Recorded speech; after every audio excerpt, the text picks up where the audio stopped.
Mapapagalitan si Doc Annalyn Santos ng medical director na si Doc RJ Tanyag dahil magkakaroon siya ng attachment sa pasyente. Gusto kasing tulungan ni Annalyn ang pasyente mahanap ang tatay nito para magkita sila mag-ama sa nalalabing oras niya sa mundo.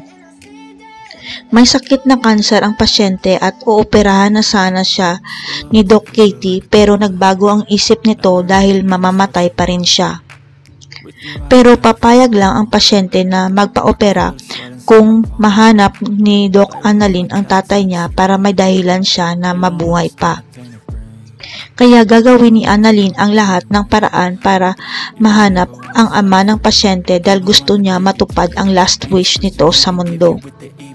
Kaya napagsabihan ni Doc Tanyag na huwag masyado maging close sa mga pasyente dahil baka hindi nito kayanin ang sakit na mawalan.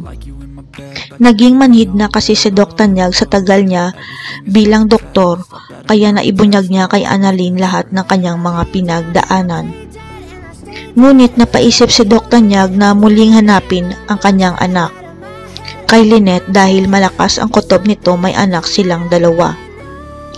Kaya nagdesisyon si Robert na bisitahin ang tinitirhan ni Lynette at hindi naman siya nabigo na mahanap ang bagong tinitirhan nito. Himala naman na hindi tinaboy ni Lynette si Robert at pinatuloy sa kanilang tinitirhan kaya nag-obserba si Robert sa kanyang paligid. Ang gusto lang malaman ni Robert kung nagsasabi ng totoo noon si Lynette na wala silang anak na dalawa dahil hindi siya naniniwala. Pero nang tanungin na sana ni Robert si Lynette tungkol sa anak nila, bigla namang nakita ni Robert ang picture frame ng mag-ina.